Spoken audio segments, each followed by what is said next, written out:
So previously we discovered what Abraham and his household's end of the deal was with the covenant, what God expected. Man, he expected a lot. He expected a blood sacrifice of circumcision. But now we continue.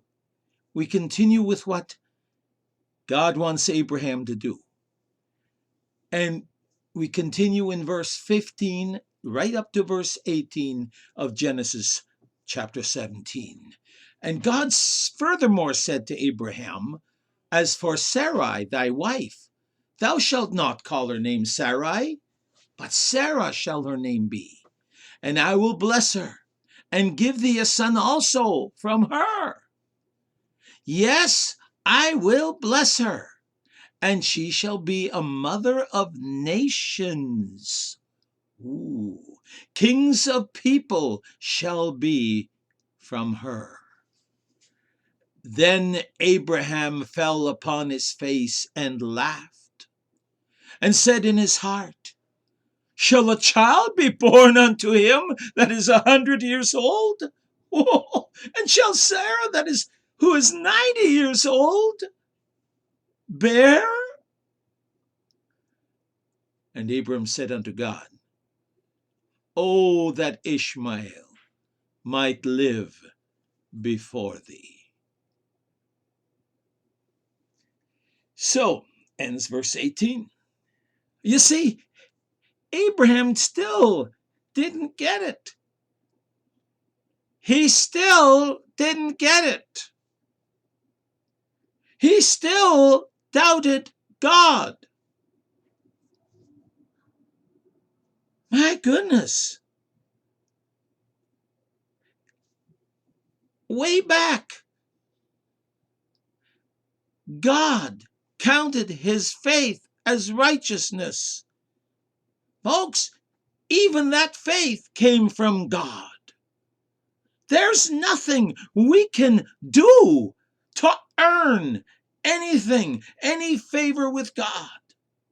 You see, everything we do and live and have our being in God is all by grace.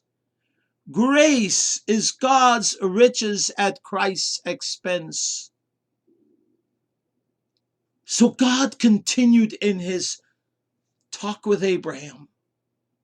He asked Abraham to change his wife's name from Sarai, my princess, to Sarah, the princess. She was she was from now on to be princess, not merely of Abraham and his seed, but of all families of the earth. Really? That's what God told Abraham. Then God said, "I will bless her and give you a son also from her. Yes, I will bless her, and she shall be a mother of nations. Kings of people shall be from her." May I remind you, right from the beginning, Sarai was barren. She had no child. That's back in Genesis 11:30.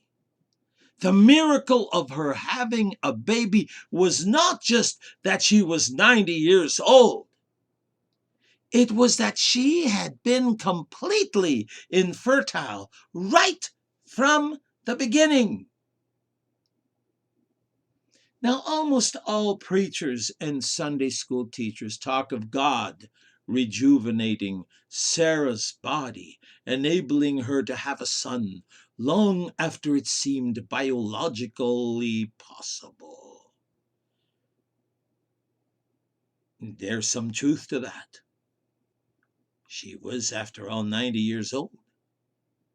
But I say God caused the creation of a new ovary and reproductive organs that where useless ones were there before, regardless of her age.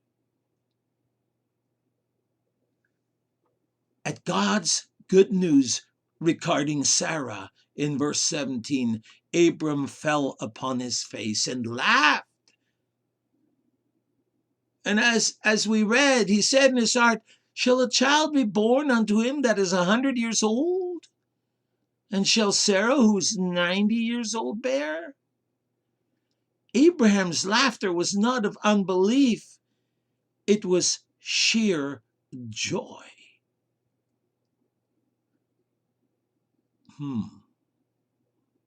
I thought it was unbelief. For a century-old man to bear a child with a 90-year-old wife that had been declared barren was indeed incredible. But if God declared it, it will happen just as he said. So what about Ishmael? Oh, that Ishmael might live before thee. Abram was asking if the covenant would be passed down through the eldest son. No. God had other plans. God had other plans. Do you see now why we could say Abraham's faith was really not that complete yet, was it? He thought Ishmael was to get the blessing. No.